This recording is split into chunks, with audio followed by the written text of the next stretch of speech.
Cressol completa 30 anos com muitos números para comemorar que só fazem sentido por causa de você. O tempo passou, mas com você do nosso lado é só o começo. Cressol, os próximos 30 anos começam por você. Em meio ao debate que envolve a educação especial no Paraná, nossa equipe conversou com exclusividade com a presidente da Federação Brasileira das Associações de Síndrome de Down, Cleo Ball.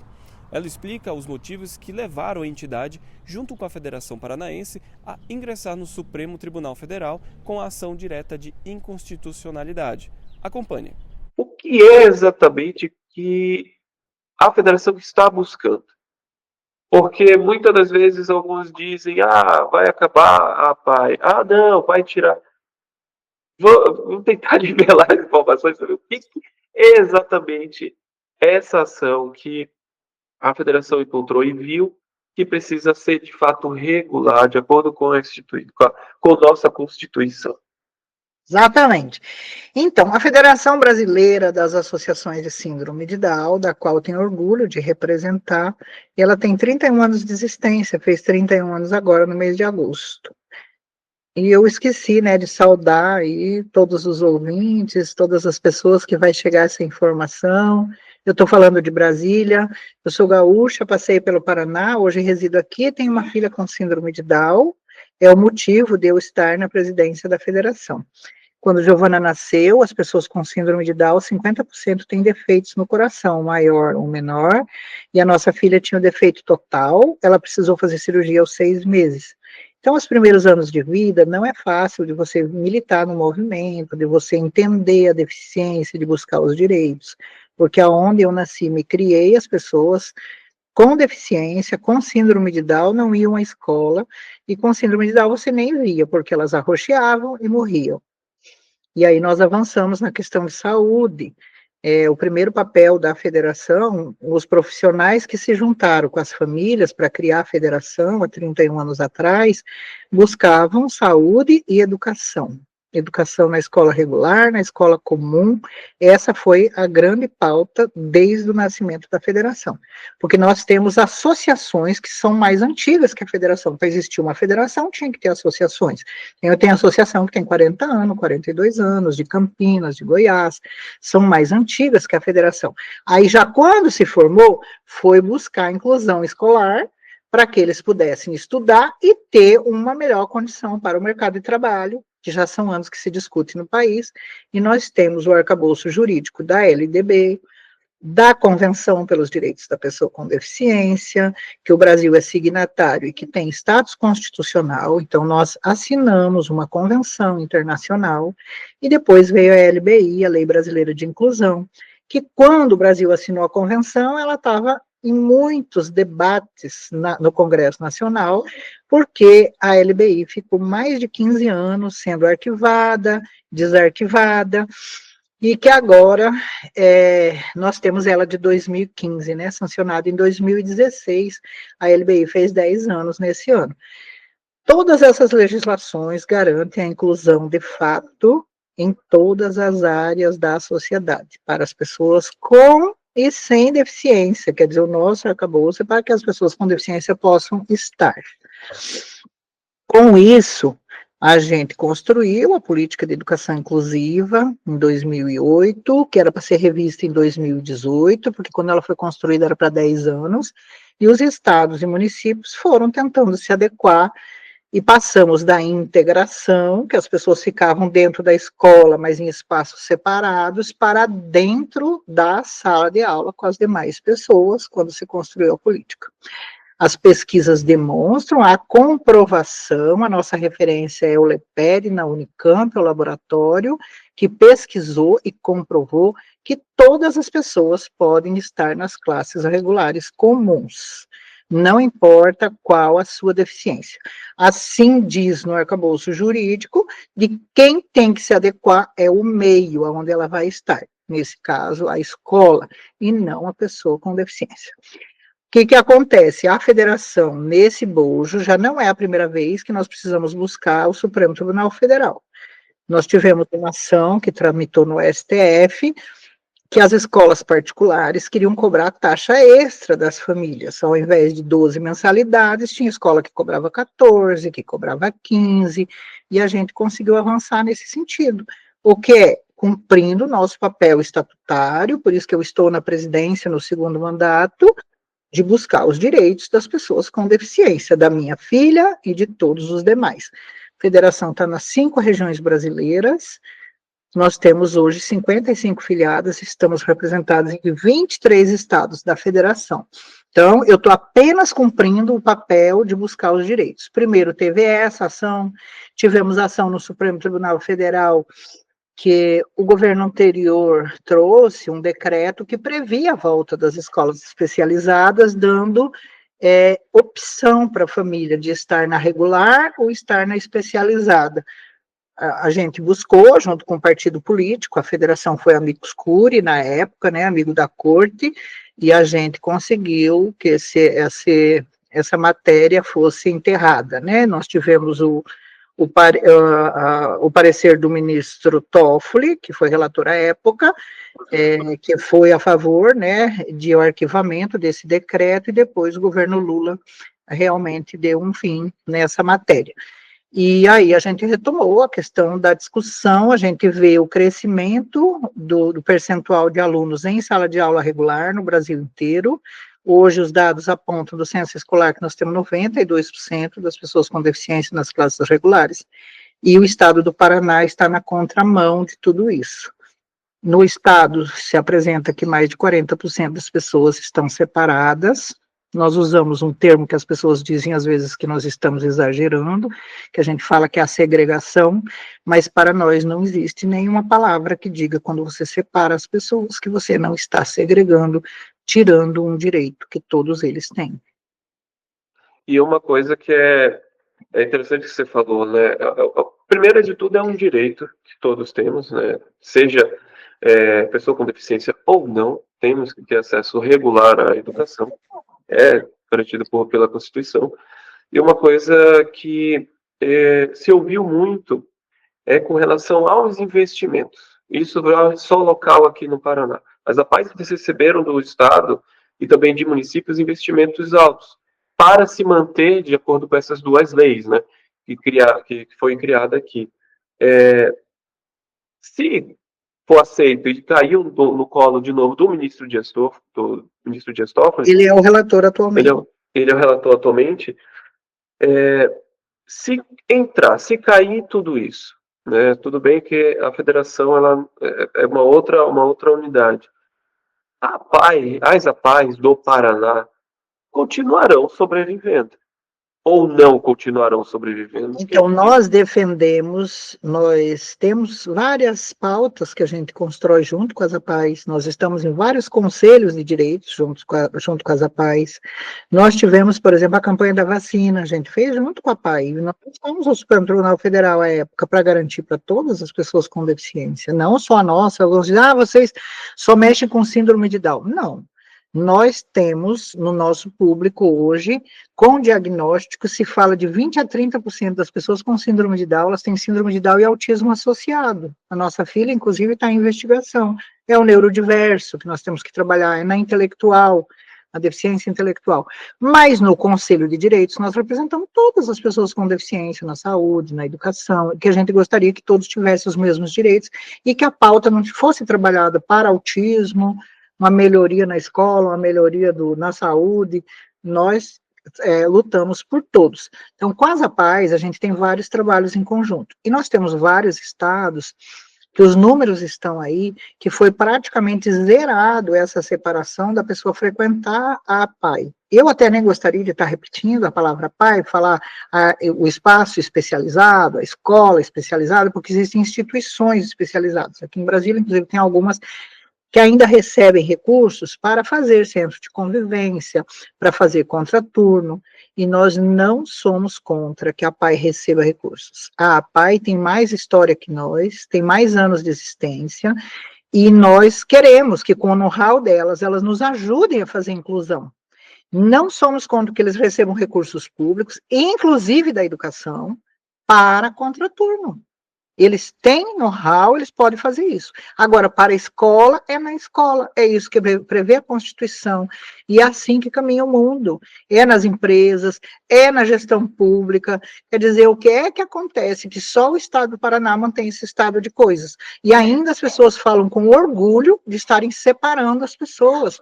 Nós vimos o governador Ratinho fazendo chamamento para a mobilização que houve no Estado ontem. Gente, para nós isso é vergonhoso. Nós gostaríamos, do jeito que aqui o Espaço Tri está nos dando, que os outros meios de comunicação nos dessem esse espaço, porque nós não fomos convidados para o debate. Chamaram de uma audiência pública na Assembleia, mas isso não é uma audiência pública. O regimento da casa deve ser claro, é assim que são as casas legislativas, os dois lados têm que ser ouvidos. Que audiência foi essa que todos falaram na mesma sintonia, todos defenderam esse estado de coisas? Para nós é muito triste, porque as pessoas do Paraná, elas não estão tendo oportunidade de ver outro caminho, nem as famílias e nem os seus filhos com deficiência. As pessoas têm culpa. Eu, quando recebi a nossa filha, eu tinha 42 anos e eu não conhecia a deficiência, eu fui procurar me informar, eu fui atrás dos direitos dela desde pequena, e eu descobri, quando a nossa filha passou a desfilar em passarela de moda, que ela tinha os mesmos direitos de estar numa passarela, dela desfilar num shopping, sim, no meio dos demais, no desfile de passarela, e não separado, não num projeto de pessoa com deficiência, porque ela é pagadora de impostos, porque nós, familiares dela, os profissionais, quem está envolvido na deficiência, nós pagamos impostos. Ela paga imposto no sapato, ela paga no produto do cabelo, na maquiagem, para ela estar lá, por que ela não deve estar no mesmo espaço? Então, esses cidadãos estão pagando seus impostos e está na Constituição, está na Convenção, está na LBI, que eles devem estar no mesmo espaço. Há comprovação científica para isso. É fácil? Não. Vai acontecer da noite para o dia, agora vamos estancar tudo, vamos colocar tudo dentro da sala de aula? Não. Vamos pensar como é que nós vamos fazer isso? Ninguém precisa se desesperar, vamos nos dar as mãos, porque está escrito isso. A inclusão social, ela é responsabilidade do Estado, da família e da sociedade. Então, a família também é responsável. Nasceu uma pessoa com deficiência no seio da família, muitas vezes não tem inclusão naquela família. Às vezes por desconhecimento, às vezes por falta de vontade, às vezes por capacitismo, é uma palavra feia, né? Aquele que não acredita. Muitos pais abandonam os lares, porque a nossa sociedade machista, patriarcal, o que ela traz? Que todo mundo tem que ser produtivo, tem que ser o primeiro lugar, tem que ser o vencedor, tem que estar no pódio, tem que estar na passarela. Não é assim, nós não somos diversos. Eu posso gostar de uma coisa e você gostar de outra. Um quer fazer humanas, outro quer fazer exatas, outro não quer fazer o ensino superior. Quem diz que todos nós temos que ir para a faculdade? Não. Nós defendemos que as pessoas com deficiência, que não tiveram oportunidade, aqueles pais que estão cansados, que estão desalentados, que seu filho tem 30 anos e não alfabetizou, tem 40 anos, ele tem direito à escola ao longo da vida, não importa a idade dele. Nós temos aqui no Distrito Federal um exemplo do CESAS, é um centro que recebe pessoas, jovens e adultos para o EJA. Então, a pessoa não alfabetizou, ela vai para esse centro junto com a pessoa que não tem deficiência, que não alfabetizou também. Lá tem pessoa com 80 anos sendo alfabetizado com autista de 18, mas ele tem oportunidade de convivência para o EJA, depois, se ele quiser dar continuidade nos seus estudos, e lá dentro agora tem ensino profissionalizante. Olha o exemplo. Lá tem toda a acessibilidade para o cego, para o surdo, e todos convivem no mesmo espaço. Então, nós não somos contra, nós achamos que muitos centros, né, têm capacidade, como as APAES, que a gente vai voltar a citar, o caso do Paraná, que se desespera que não vai ter recursos. Tem sim, tem recurso da assistência, tem recurso da saúde, que nós sabemos que é muito grave, as denúncias que nós recebemos do Estado, é que esses centros especializados estão exigindo a dupla matrícula. Para a pessoa poder receber terapia, ela tem que se inscrever na escola. Isso é gravíssimo, isso é uma das denúncias que a gente vinha recebendo. A outra é que é uma realidade, a pessoa fica nesse centro especializado e recebe recurso público 4 anos na primeira série e 6 anos no segundo. Então, ele fica 10 anos parado. Ele entrou com 6 e fica 4 no primeiro e 6 no segundo. Será que todas as pessoas são iguais? Todas se desenvolvem do mesmo jeito? Eu fui procurar escola para nossa filha no estado do Paraná. E houve recusa, sim, a minha filha foi excluída. Eu passei anos pedindo por essa ação. Porque por ela, nós vamos até o fim. Porque eu chegava e perguntava, quantas pessoas com deficiência estudam aqui? Nenhuma. Quantos alunos tem nessa escola? 1.400. Quantos alunos com síndrome de Down passaram por aqui para me ver como era? O que é que a escola sabia sobre isso? Nenhum. Mas a coordenadora da escola era tia de um menino com síndrome de Down, que nunca foi à escola.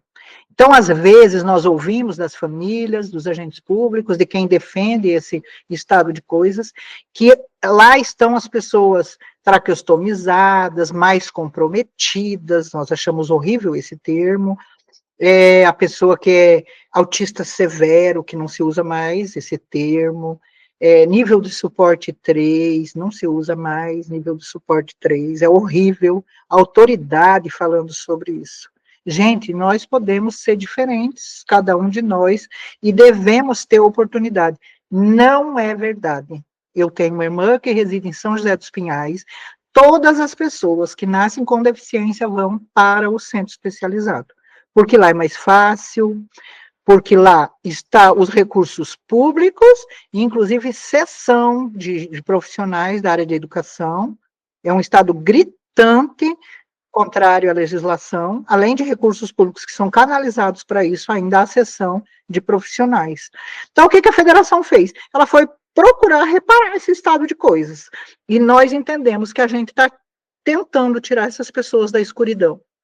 Se não quiséssemos exagerar, de uma escravidão que elas estão passando, nós estamos tentando modificar esse estado de coisas. Estamos dispostos a ajudar, já nos perguntaram sobre isso, se precisar da federação, se precisar de um movimento, nós temos um comitê de especialistas da educação, nós temos Congresso Brasileiro de Síndrome de Down esse ano, nós somos filiados a uma federação ibero-americana com 19 países que defendem a educação inclusiva, que podemos trazer modelos.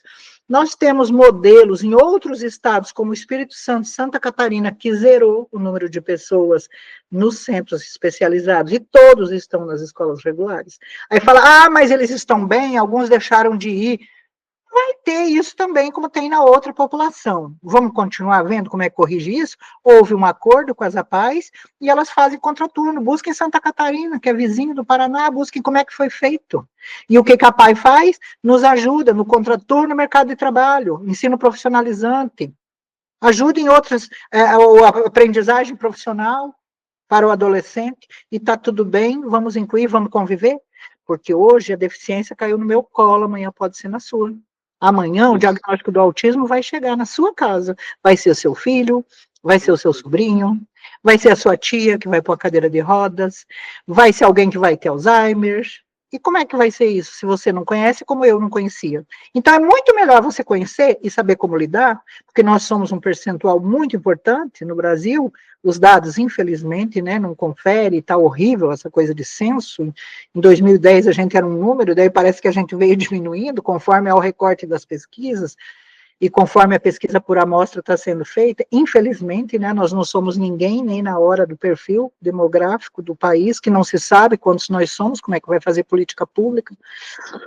Então, o que nós entendemos é que é uma construção que não está pronto, nós acreditamos que todos podem, e nós vemos todos os dias pessoas com ossos de vidro que são advogados, pessoas cadeirantes, professor cego, professor da sala de recurso, baixa visão, pessoas com síndrome de Down formadas em direito, em relações públicas. Eu posso citar aí no Paraná, nós temos os exemplos vindo do Paraná, a Luísa de Apucarana em relações públicas, a Luísa dirige. É um só que deu certo. Não, eu tenho esse exemplo todos os dias. A federação contava as pessoas que iam para a graduação, nós paramos de fazer isso. Porque todos os dias tem exemplo. Nós temos uma massagista com a porta aberta na clínica dela. Ela não fez ensino superior, mas ela quis fazer isso. Eu tenho professora de Zumba, pós-graduada em educação física. Ela fez fez o segundo curso, ela é professora de academia. Ela tem o seu dinheiro, ela é presidente de uma instituição, é a minha afilhada que a presidente tem síndrome de Down. Então é possível, né? Nós temos autistas fazendo medicina. Por que não? uma coisa que você falou bem, que as pessoas... É feia realmente essa palavra, segregação é uma palavra muito pesada, mas é algo que se torna algo passado, como era antes, né? Colocando ali os hospitais psiquiátricos como tinha antigamente. O quão é importante hoje, para a sua visão, e também para que todos possam entender que as pessoas com deficiência, seja qual for o tipo de deficiência, elas têm que estar, sim, dentro, seja no estudo regular ou inserido dentro da sociedade. O quão isso é importante cientificamente, né? Aí para elas e para os demais. Existe a comprovação do desenvolvimento da criança quando ela convive com o outro, gente. Hoje está tendo academia para o desenvolvimento. Está comprovado que é na observação que a deficiência intelectual desenvolve. Então, e ela não tem essa oportunidade de conviver com o outro. E do outro também entender a dificuldade dela. Nós temos, por exemplo, escola que você chega a fazer palestra ou conversar, e a gente quer saber por que eles almoçam separado, por que eles tomam lanche separado, por que na escola ainda tem a gradinha, é para a proteção dele. Tem famílias que acham que proteger é melhor, desculpe. O que será dessa pessoa amanhã, quando ele não tiver mais seu pai e sua mãe? Que muitos deles são filho único, outros que têm os irmãos, mas que cada um tem a sua vida, ele não tem culpa de ter recebido o irmão com deficiência. Então, ele acaba, tem a sua vida, tem a sua viagem internacional, tem o seu curso de doutorado, tem o seu emprego, como é que ele vai cuidar? Ele vai passar isso para um cuidador ou vai levar ele para uma instituição, como você citou? A sociedade capacitista, como ela é, então ela não acredita e acha que guardar, e isso começa pela família, é melhor, de tudo. Esconder da sociedade, muitos não têm nem essa liberdade de falar, sofrem com isso, por isso também esse nosso papel. Não que aqui também não tem esse estado de coisa, nós temos aqui casal da área da saúde, médico, que não quer contar para os amigos quando recebe uma pessoa com síndrome de Down.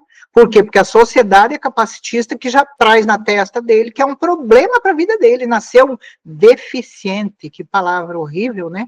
Um dependente para o resto da vida. Agora, se todos nós acreditarmos, arregaçarmos a manga, darmos oportunidade, todos eles podem ser produtivos, inclusive aquele que não estudou. E nós falamos isso para esses pais que estão desalentados.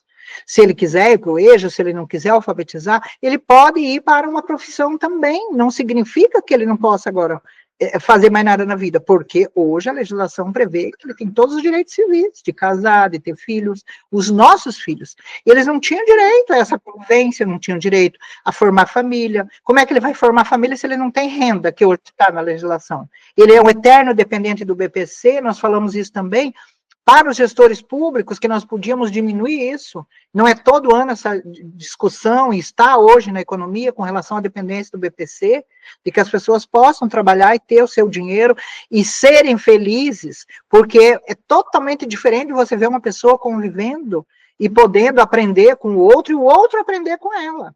Porque a outro só vai entender se ele conviver. Nessas escolas, por exemplo, a gente fala, sim, por que eles não saem juntos na hora do intervalo? Porque eles saem correndo, eles atropelam. Sim, daí amanhã esse cidadão que está estudando aí, ele vai matar o índio na praça, como foi aqui em Brasília, botou fogo no índio. É para isso que você está criando, que você está instruindo essa pessoa aí dentro? Faz ele sair junto. O 8º ano sai às 9, o 9º sai às 9h10, o 7º sai às 9h15, saia de mão dada. Anda com a minha filha que tem síndrome de Down para ver como é que ela caminha, anda com o cadeirante, anda com o cego do lado, vai dividir a mesa com ele, vai ver quais são os interesses dele, vai perguntar se ele tem amigos, vai perguntar como é que a família trata ele, vai convidar uma vez para passear com ele, para ver como é a dificuldade dele. E para você, vai ser muito melhor você conhecer. Está aqui o nosso exemplo, que nós citamos o meu, que eu recebi a filha aos 42 e não conhecia. E nós temos histórias horríveis, e eu até agora queria ver se trazia para o Congresso Brasileiro, estamos vendo como trazer os casos reais.